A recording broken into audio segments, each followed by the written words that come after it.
Hey guys, this is Josh. And Carolyn. With Homesteading Family, and welcome to this week's episode of the Pantry Chat Food for Thought. This week we are continuing the conversation about getting the homestead ready for winter, and specifically we're diving into getting your gardens ready for winter time. That's right. Last week, if you didn't catch that, we were talking about getting the household ready, the barn, some water systems. So you can go back and check that out, but we ran out of time, so we're going to dive into the garden a little bit here. Does that mean we talk a lot? I don't know. Some people think so, but that's what this show's all about, isn't it? Aren't we supposed to talk? Well, I maintain that it would be very odd for us just to stop talking and look at the camera, so I guess it's a good thing that we talk while we're doing a pantry chat. Definitely wouldn't work for a podcast. Okay, so we will continue talking about all the winter preps here. Winter is coming for us. It's like coming on all of a sudden. We've had like this Indian summer, right. warm October, and coming up, it's like, boom. It shifts. Like, this is not quite normal. Usually there's a little easing in, and like I keep watching, as the weather gets closer, like what's on the other side of it, and the extended forecast just keeps adding more rain and snow. So the weather line kind of looks like flat line, like nice sunny days, not too bad, and then all of a sudden there's this moment where the rain hits, and it's just rain and snow. Well, and the Weather Service is saying, there's an alert that's saying, like, the weather's going to change dramatically. Get ready. Like, they're even saying, like, get ready, get prepared, because it's going to get cold, it's going to snow. So, anyways, that's we're kind of going through our normal process. It's always a push in fall to get everything done. But usually it's not like, okay, it's all like the good weather's just going to disappear. So it'll be interesting to see how the whole fall goes. But we got a lot to do just to get ahead of the next 2 weeks where it looks like a lot of rain and snow.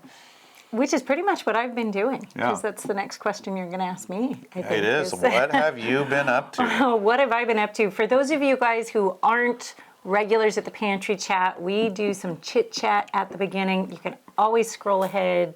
We have the videos, the YouTube videos time-stamped for you. If you're watching on a podcast, you just have to move ahead a little bit and get to the main topic. But you might miss something valuable. Mm-hmm. You might. Yeah. Chit chat's important. You're always up to something important. Well, I'm always up to something, that's for sure. It's just harvesting everything and doing the last minute. The hops are now down from the house. You guys know we have hops that grow way up the front of the house. They're wonderful for summer. They give us great shade. They really protect the house from the majority of the bright summer sun. Southwestern exposure, but they die back every year. Hops die all the way back to their roots every year, and so we've got to take those down. So we do get the sun in winter. Yep. We want that solar gain in winter time. And so that's kind of always a big project, both to get them strung up and to get them down. But we got that all done. We're taking down all of the many sunflower stalks and elecampane stalks and hollyhock stalks and all these things that are up all over especially the cottage garden. Yep. And getting everything kind of cleaned up and ready. The kids' gardens are now down and about to get composted for winter, and just kind of getting through those things. The very last things we've got going on up in the garden is harvesting the root crops, which we will be doing. Well, today they're out there grabbing the potatoes. Today and tomorrow, will be the last of the garden crops coming in. Right. Those root crops. Yep. Yeah. So we've got parsnips, beets, carrots, and potatoes ready to come in. Yeah. Last of tomatoes right here. We're in the freeze dryers. Yeah. The green tomatoes. They didn't all get ripened.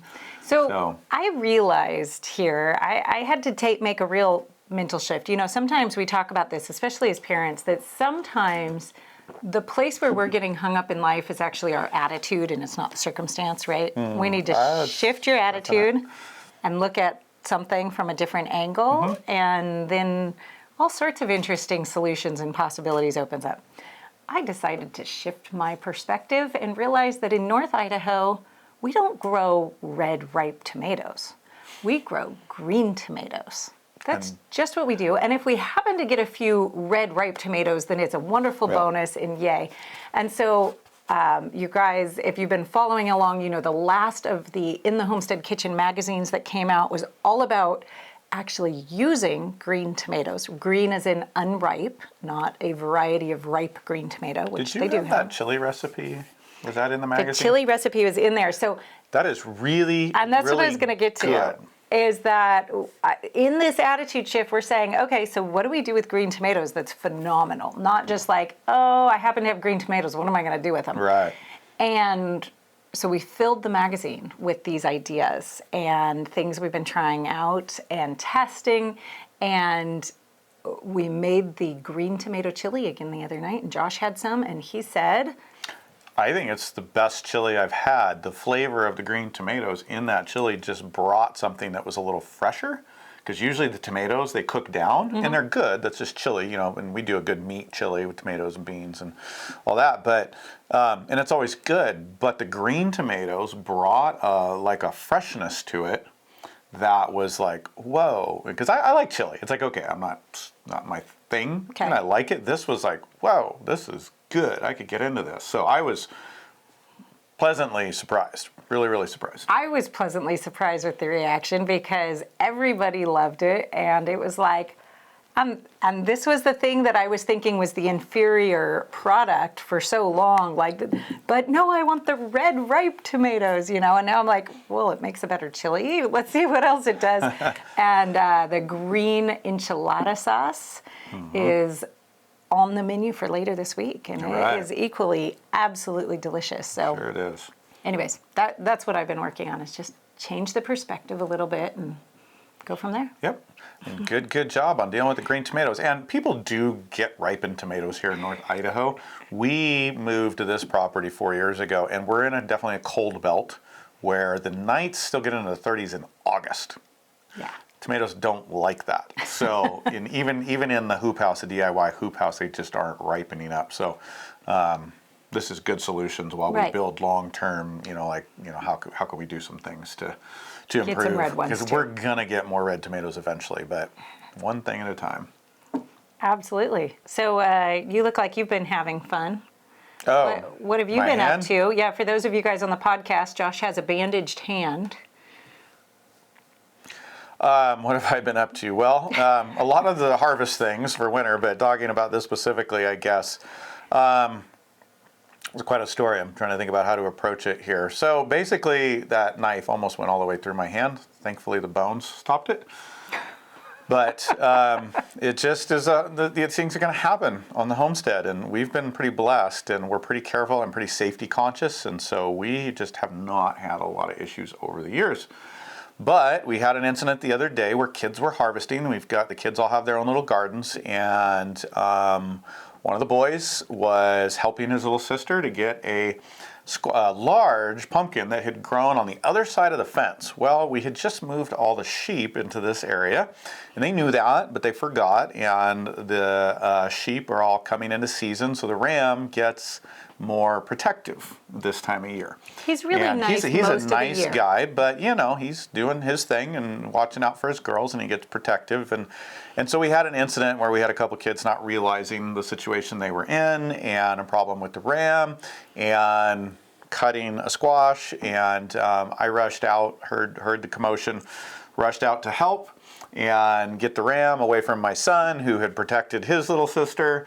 And I didn't know he had a knife, and he had fallen on the ground, and I went and scooped him up to pick him up and get between him and the ram. And when I went to scoop him up, I literally just pushed my hand right the way he was holding the knife, just right into it. And I didn't even know. It was actually pretty intense because I was very worried about the ram. He's kind of big. And my son's good size too, but He was definitely ramming our and son I've been at knocked the over moment, multiple yeah. times by rams, not nice. So anyways, I was worried about him, and I just didn't know what was going on, and didn't even know until we got in the house. I felt something that was like, oh, that didn't right, but you're going through the motions of just dealing with the situation, and it turns out that knife went into my hand. So thankfully, it didn't do any tendon damage. It just hurt pretty good. Now, some of you guys remember, was it this spring or early this year, we had Dr. Isa come on to the Pantry Chat, and he was talking about all sorts of amazing things. He was talking about a different model of medicine, though, and we've been working with him. And so this was this amazing moment where instead of having to go to emergency room, instead of having to go wait in that line, deal with all of that, we were able to call up Dr. Isa, and he said, yep, I'm at home. Come on over to my house. I'll get you all stitched up. A little more like the country doctor, just being able to do that and call on somebody. It was great because we knew this one. It was a deep puncture from a knife that we didn't know what it had on it, and also toward bones and tendons. So it was really necessary you looked at the cut, and even I was like, oh, I don't really need to go in for this, honey. This is fine. Let's just clean it out with some people's paste or whatever. Yeah, and she was like, no, you need to go get Not that a puncture wound with that kind of knife. I watched that knife clean a squirrel last week.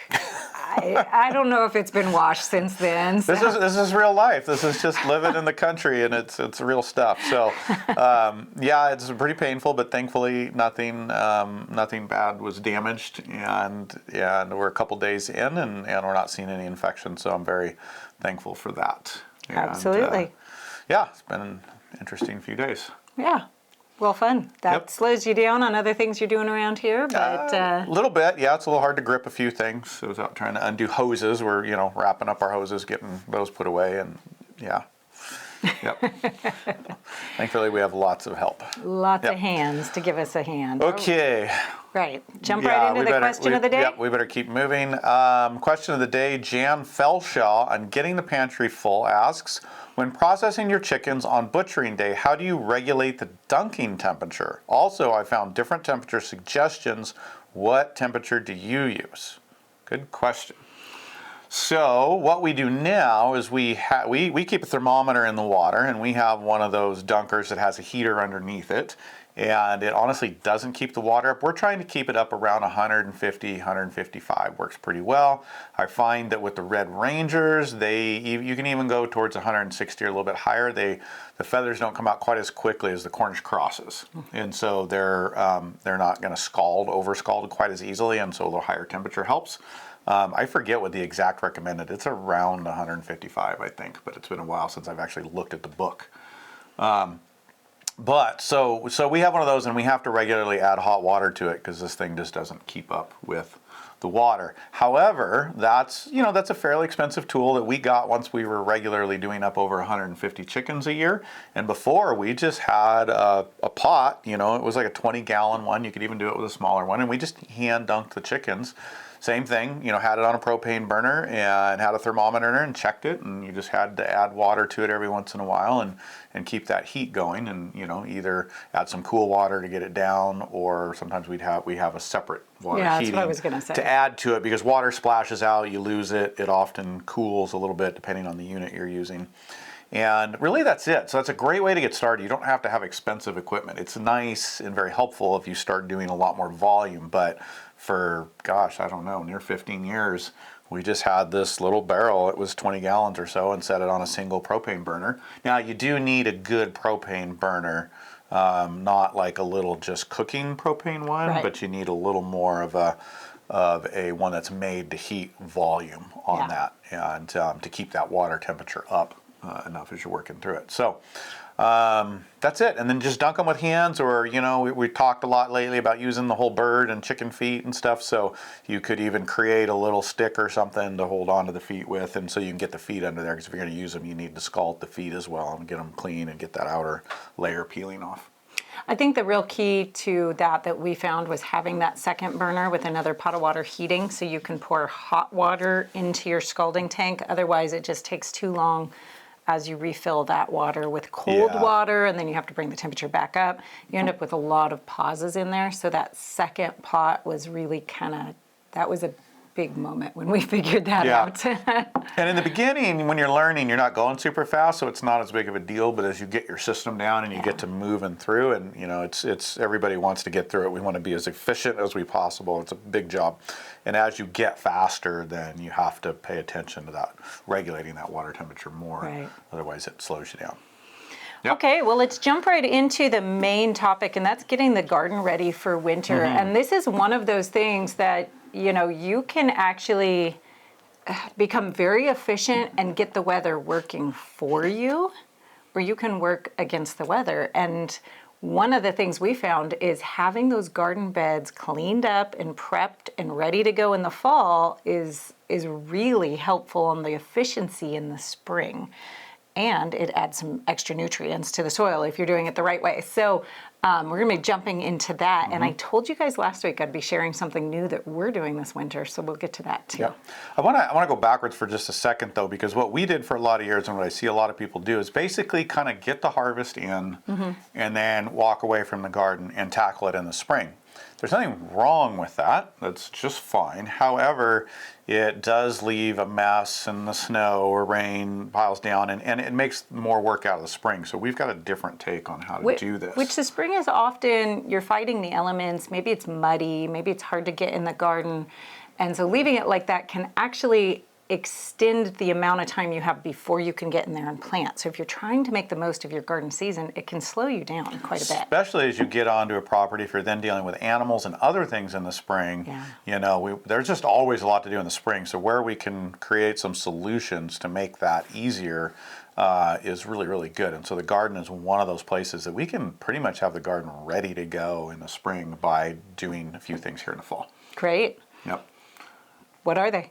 Where do you want to go with it? Okay, We'll dive right in. Obviously the harvest, getting all your harvest out and as that happens and so, what we want to do is we want to get the garden cleaned out and composted and mulched and basically ready so that in the spring, all you need to do is maybe loosen the soil with something like a broad fork, or maybe not even do that. I spent some time with Paul Gauci this year and he convinced me to just let go of the broad fork. So I'm going to try it for a season. I'm not even going to loosen. I still think there's benefit to that as far as aeration, but we've also been working our soil for a number of years now, so I'm gonna try it. But point being, in the springtime, you have very, very minimal work and it's about ready to plant. So first you want to harvest. Next you want to remove everything above the ground but not below the ground. And this is something I learned from Gabe Brown.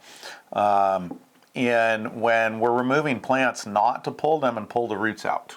We cut everything at the soil surface and remove those plants and put them into the compost pile, or you could mulch them up, but it's easiest to compost them, it's less work. But you're cutting everything off the ground. That's maybe a little more work right there, but what you're doing is you're leaving all that organic material in your soil and it decomposes, and not only are you adding carbon into your soil, as that decomposes, that's doing the aeration for you. Yeah. Because as it breaks down, it's leaving channels for water, for oxygen, things you need to get down deeper into your soil, which is one of the main reasons people do till, is to increase that tilth. So the plant roots will do that for you as they decompose. And if you have biologically active soil, I've had now our corn and even sometimes sunflowers, which are the toughest, totally decomposed by as we get into midway through spring. So that stuff will break down. First couple years, if you're getting a garden going and you don't have the biology really humming, it might be a little bit slower, but you're leaving all that into the soil. It's really, really beneficial, and it really helps build soil life and increase pathways for the water, the oxygen, and even earthworms and different things that get through there. So I'm going to go backwards just a step here, because I know this year we've heard from a lot of people who are gardening for the first time. And so I'm going to address the very beginners. When he's talking about leaving the roots in the soil, obviously if your plant that you're harvesting is a carrot, right, you're going to harvest that first, okay? He's not talking about the things that you harvest that are in there. He's talking about the remaining stalks of things like, you said, sunflowers, but we're talking tomatoes, bell peppers. The beans, the brassicas, the cabbages, the broccolis, right, the celeries, yeah. So cut those right off at the soil level and leave those roots in place so they can decompose. Let the ground do the work for you. You don't need to pull that out. You're already composting, that's great, but let the ground do that work for you. And it actually, like I said, it actually is increasing the tilth of the soil over time. Great. So that's the first thing, is get everything cleared and cleaned out. If you have any cover crops, we're building in a little more cover crop into the rotation, just kind of the standard peas and oats. Then you want to get that cut down, and you can just cut it down and leave it in place if you want. It will make its own mulch and break down in the soil, but you want to, I like to lay that down. You could leave it, it'll die standing, if those basic ones. I like to go ahead and get them in contact with the surface of the soil. That just increases that decomposition and building the soil. So if you have a cover crop, you want to lay that down. then you want to get to composting and mulching and do that now instead of in the spring. And so what we do, I used to always mulch everything, but because of this cold belt that we're in, it was taking the soil a long time to warm up, having things mulched well enough. So we've gone to only mulching the walkways, which are about 18 inches wide. So if we feel it needs it, we add that, because I try to keep that nice and thick. And then we add, quarter to an inch. Right now we're still adding more like an inch. A garden that's well developed, good compost, you should be able to do a quarter of the inch. But we're growing pretty intensively, and we have a lot of compost that we're making. So I'm happy to build that soil a little bit more. So we layer about, half inch to an inch compost. Over the beds. Over the beds. We haven't tilled it. We haven't done anything. We've just cut everything down and removed it, laid down the cover crop, and then just right over those beds. You might have to rake them evenly, especially the root crops after you've harvested them. You may have to rake them out with a hard rake a little bit. And then we just add that compost on. And my compost is usually like maybe 80% finished anyways, so it is kind of acting like a mulch. But it's there, and then in the springtime, as the snow melts, that nutrient soaks into the ground, and that gets that biology going. And so that's actually getting a head start in getting some of that nutrient and that new compost into the soil in the spring as things are warming up, instead of putting it on there, because there's actually things happening even beneath the snow when you start to have the melt, from my research. That's great. That's really the gist of it. That's really the gist of it. Yeah, and I wanted to talk about the mulch in the walkway a little bit, because that actually serves several purposes. One, you've got this layer of carbonaceous material that right on where it's making contact with the ground there is composting actively right there. So you're feeding the soil right there. You are building soil under those walkways. But especially when we're talking about doing your fall prep and helping you out in the spring, this is a really important thing here, in my opinion, because that carbonaceous layer, if it's nice and thick, you'll watch it when you walk in there, even when it's wet, it just cushions under your feet and it springs right back up. You can get into your garden when it's muddy and other people cannot walk in theirs, because you're not walking directly in your soil. You're not going to be ruining anything by having a nice thick layer. And we've talked about living back in Tennessee and having a really wet spring. Well, with the clay soils, let me just interject that. This is really big when you have heavy clay soils. And we had this extremely wet spring, but we had put this carbonaceous layer down into the walkways. We were in our gardens a full 4 weeks before any of the other neighbors, because they couldn't walk in there with the mud.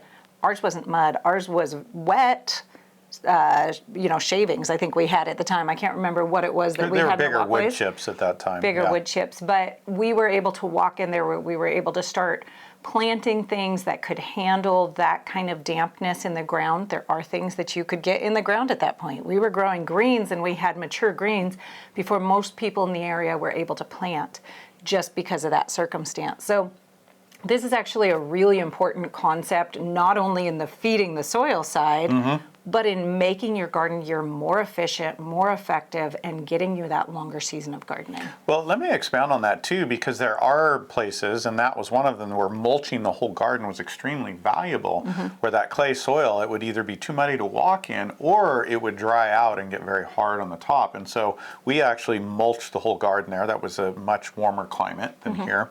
And it was very, very beneficial, and it also kept the soil moist. So you didn't have the soil drying out the way other people did when you got a dry spell. And because people there, you didn't really have to water your garden too much. But it would get dry, and the clay would get hard and dusty and hard to deal with, where under several inches of that mulch, there was always retained the moisture, so that didn't stress the plants as much. Really, so the mulching is very, very valuable. And I just want to make that clear for new beginners. I switched because of our specific location to only doing the walkways.